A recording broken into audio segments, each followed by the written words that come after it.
আজকে আপনাদের সামনে খুব গুরুত্বপূর্ণ এবং মর্মাহত একটি বিষয় নিয়ে কথা বলতে আসছি। আমি কথা বলতে পারতেছি না, অসুস্থ। তারপরেও যদি কিছু না বলি তাহলে আপনারা হয়তো আমাকে সন্দেহ করতে পারেন।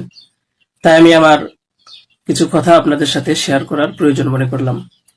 বিষয়টা হচ্ছে যে আপনারা দেখতে পাচ্ছেন যে সামাজিক যোগাযোগ মাধ্যমে আমাকে নিয়ে একটা বিষয় ভাইরাল হয়েছে, বিভিন্ন পত্রপত্রিকায় সেগুলো হয়তো প্রচার হচ্ছে।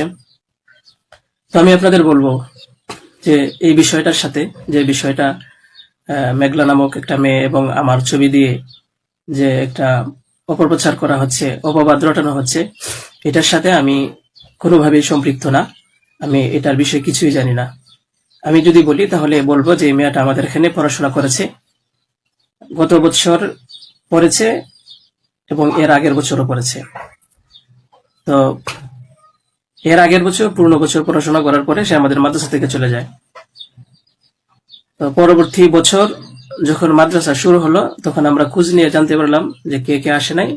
তো যারা যারা আসছে না তাদের মধ্যে সেও একজন ছিল, যে সে এখান থেকে চলে গেছে অন্য কোথাও। তো খবর নিয়ে জানতে পারলাম সে ঢাকা চলে গেছে, তারা বাবা মার সাথে থাকে। বাবা মা, সৎ বাবা এবং মা অন্য কোথাও আগে বিয়ে বসছিল। তো বর্তমান যে বাবা আছে মেঘলা, তার মেয়ে না, বরং আগের বাবার মেয়ে সে। তো সে যখন ঢাকায় চলে গেল আমরা শুনলাম, তখন আমরা কিছু বলি নাই, ঠিক আছে, ঢাকায় তো পড়াশোনা বেশি হয়, তাহলে পড়ুক।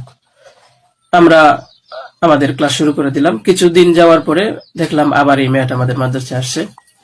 তো আসার পরে জিজ্ঞাসা করা হলো যে কেন, কি অবস্থা, কোথা থেকে আসছো? সে বললো যে ঢাকায় চলে গেছিলাম, এখন নানা ভাই জোর করে নিয়ে আসছে আমারে।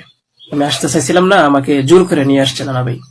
দেশবাসী, আমি আপনাদের সাথে শুধু এই কথাটাই বলতে চাই যে যে মেয়েটা এখানে আসতে চাইছিল না, চাচ্ছিল না, তাকে কেন জোর করে আনা হলো? তাকে জোর করে আনার পিছনে কি কারণ ছিল বা তার কি স্বার্থ ছিল? পরবর্তীতে আমরা এটাও জানতে পারি যে এই মেয়েটা তার এই নানার সাথে রাতের বেলা ঘুমায়। সে নিজেই বলছে। কেন বলছে? যখন আমরা জিজ্ঞাসা করলাম যে তুমি হিজাব পরো না, অন্য মেয়েরা হিজাব পরে, তুমি বুরকা পরো না, অন্য মেয়েরা বুরকা পরে, কারণ তার চলাফেরা সম্পূর্ণ আলাদা ছিল। আপনারা চাইলে গ্রামে গিয়ে মাদ্রাসার ছাত্রছাত্রী যারা আছে তাদের সাথে কথা বলে দেখতে পারেন যে সে সম্পূর্ণ আলাদা ছিল। তার কোনো কিছুই আমাদের কমনের ভিতরে ছিল না, আমরা তাকে কন্ট্রোল করতে পারতেছিলাম না। তো সে এইভাবে কিছুদিন থাকার পরে আমরা ভাবলাম যে হয়তো তাকে আমরা রাখতে পারবো না, কারণ আমরা তাকে কন্ট্রোল করতে পারছি না। হয়তো মেয়েটা অন্য কোথাও গিয়ে যদি কন্ট্রোলে থাকতে পারে, পড়াশোনা করে, তাহলে এটা তার জন্য ভালো। তাই আমরা তার গার্জেনের কাছে বললাম, তার মাকে আমরা বুঝাইয়া বললাম।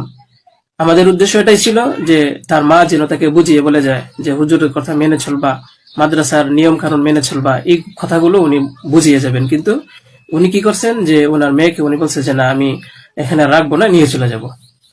তো আমাদের এখান থেকে প্রায় 5-6 মাস আগে আমাদের মাদ্রাসা থেকে নিয়ে চলে গেছে।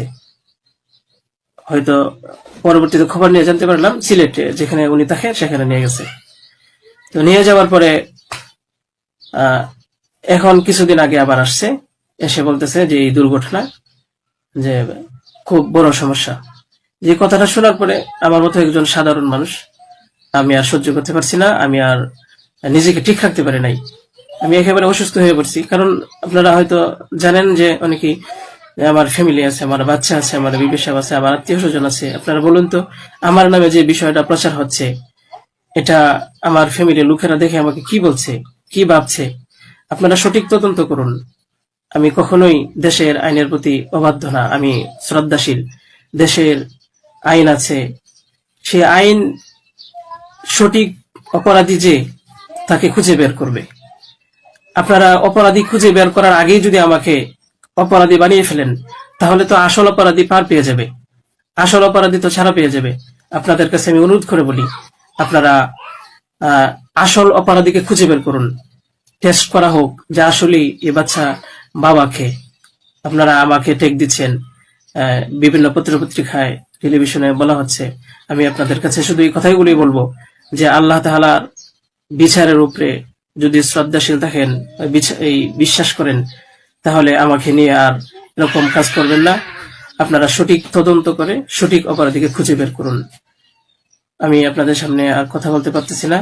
আপনারা সবাই ভালো থাকবেন, ইনশাল্লাহ পরবর্তীতে আরো কথা হবে ইনশাল্লাহ। আসসালামু আলাইকুম রহমতুল্লাহ।